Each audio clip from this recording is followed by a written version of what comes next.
And after falling nearly 1% in the previous week, the rupee has opened the new week and the new month as well on the lower side. Very marginal declines, but it's 0.1% on the lower side on your screens.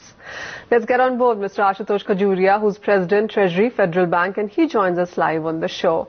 Mr. Khajuria, hi, welcome. We have seen weak GDP numbers in the previous week, and the markets are now awaiting the RBI policy tomorrow. What's the sense that you make of the numbers, and what's your expectation from the policy? See, I do not expect any change in the present trend. I don't see any policy rate change in this policy. I think the monetary policy authorities would like to wait for the budget to come, and in that finance bill they would like to see what efforts, what measures are being taken by the new government to boost growth. Or on the other side, because one of the items in their manifesto is also control of inflation.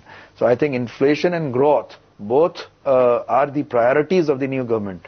And I think what is emanating from their discussion, I think between Reserve Bank of India and Government of India is that government is not averse to taking hard measures to check inflation.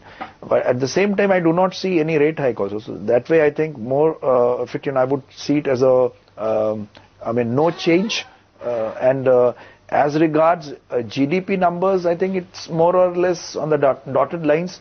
Nobody was expecting 5% or 5% plus in Q4 because what all numbers were getting emanated, they all suggested that we would have more like 4.6 to 4.8 type of growth numbers for Q4.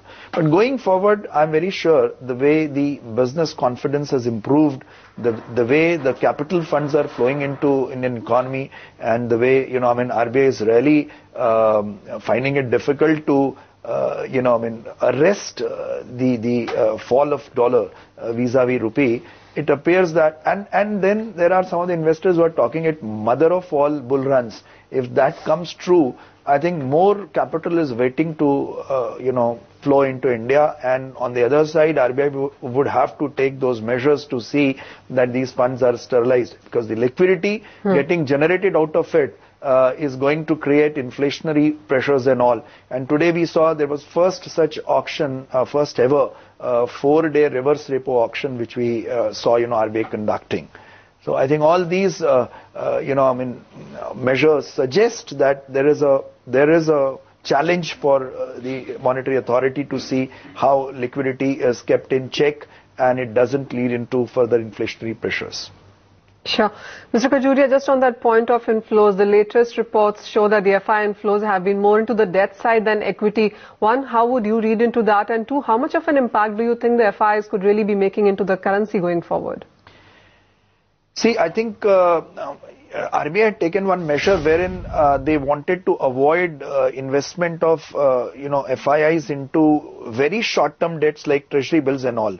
So when these treasury bills got matured, they didn't allow these to be reinvested, and then I think FI debt segment had to move towards the dated securities. But looking into strength of rupee and going forward, the expectation of capital funds flowing into India and thus putting pressure on dollar, I think this would be a good opportunity for somebody to enter into debt market, because there could be a double bonanza. On one hand, you get very attractive return on the interest side, and on the other hand, you have the rupee's appreciation happening, at least no depreciation, because holding it at current levels of about 59 or so itself would be a big struggle. So that way, I think despite having higher inflation, you are not seeing erosion of value, in rupee terms of the investment, and earning very high coupon on it. So I think these two measures, expectations are leading the investors to bring in money into a debt capital segment. Mr. Khajuria, while you did mention that you're not expecting, or you rather are expecting a status quo from the RBI, but are you looking at any forward-looking quotes or any forward guidance from them? Yeah, I think finance bill is one important event to come, in next about 5 to 6 weeks, and thereafter, by that time, I think we'll also have a couple of readings available on inflation. You'll have in the second week, towards the end of second week, you'll have the WPI, CPI numbers coming out for the month of May, and then I think by the time finance bill comes out or so, you will also have the numbers available for June. And these two would certainly give a good cushion, a good trend to central bank to take a call on going forward on the policy rates. So I think if everything is hunky-dory, if you see inflation in check and all, I would not be surprised that in July RBI may look at even cutting the rate.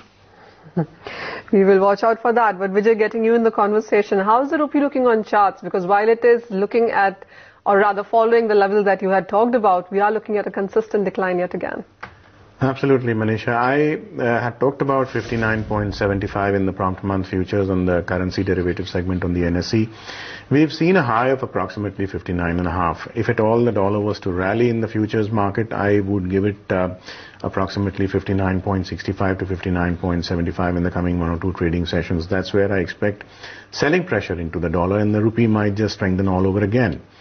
Now, where the strength is concerned, the immediate target for the rupee to strengthen up to, I'm talking of futures here, would be 58.40 levels.